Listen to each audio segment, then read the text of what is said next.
Kita sering melihat pembinaan bangunan pencakar langit sebagai simbol kemajuan, sebuah negara yang sedang berlari menuju masa depan. Tetapi, di sebalik cermin kaca yang berkilau ini, wujud satu parasit yang sedang meratah struktur asas negara secara sejenak. Ia tidak memerlukan tentera atau senjata api untuk menjatuhkan sebuah empayar. Ia hanya perlukan ketamakan, sampul surat di bawah meja dan satu sistem yang membenarkannya berlaku. Inilah rantaian kehancuran. Inilah kisah bagaimana rasuah secara perlahan membunuh sebuah negara. Mengapa rasuah berlaku? Jika kita bertanya kepada pakar sosiologi seperti almarhum Profesor Sheikh Hussein Al-Attas, puncanya bukan sekadar moral individu yang rosak. Punca utamanya bersifat sistemik. Pertama, kelemahan tadbir urus dan ketiadaan semak dan imbang yang bebas. Apabila kuasa tertumpu pada segelintir pihak tanpa ketelusan, rasuah mekar dengan subur.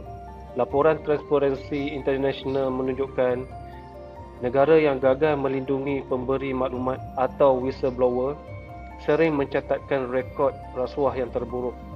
Kedua, birokrasi yang sengaja dirumitkan. Apabila proses kelulusan dipenuhi, kerana birokrasi atau red tape, ia mencipta peluang untuk rasuah bertindak sebagai pelincir.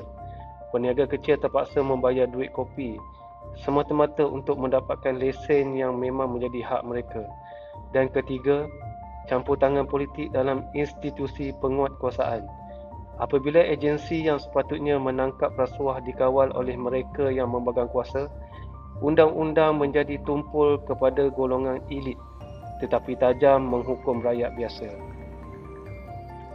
Bagaimanakah kita sebagai rakyat biasa melihat simptom penyakit sistemik ini? Kita melihatnya setiap hari, cuma kita mungkin sudah terlalu lali. Simptom paling nyata adalah projek Gajah Putih.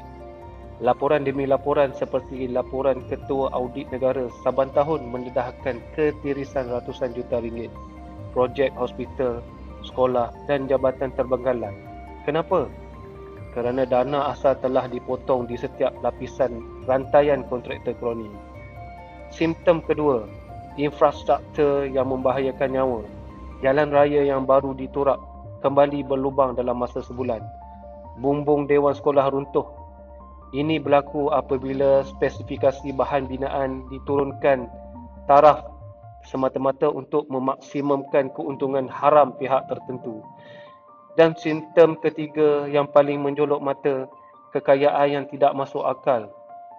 Penjawab awam atau ahli politik yang gajinya diketahui umum secara tiba-tiba mempamerkan gaya hidup elit, jam tangan mewah, deretan kereta import dan banglo besar. Ini bukan rezeki terpijak. Ini adalah rompakan wang cukai kereta. Apabila elit atasan merompak, siapa yang membayar harganya? Anda, saya, kitalah yang menanggung bil tersebut. Kesan rasuah bukan pada angka di atas kertas, ia pada nyawa manusia. Bayangkan pesakit kanser yang terpaksa menunggu berbulan-bulan untuk rawatan kerana mesin radioterapi di hospital kerajaan rosak dan tiada bajet ganti. Bajet kesihatan itu sebenarnya wujud, tetapi ia lesap di tangan kartel pembekal perubatan. Kesan kedua adalah pada poket anda. Rasuah dalam rantaian bekalan makanan dan monopoli import menyebabkan harga barang asas melambung tinggi. Kenaikan kos sara hidup hari ini adalah cukai tersembunyi yang kita bayar akibat rasuah. Namun, kesan paling tragis adalah keruntuhan moral masyarakat dan kehilangan harapan. Anak-anak muda yang bijak pandai terpaksa berhijrah ke luar negara kerana menyedari meritokrasi sudah mati, digantikan dengan sistem siapa kena siapa. Negara kehilangan bakat berharga, membiarkan kita terus terperangkap dalam kitaran kemunduran. Bank Dunia menganggarkan rasuah menelan trilion dolar dari ekonomi global.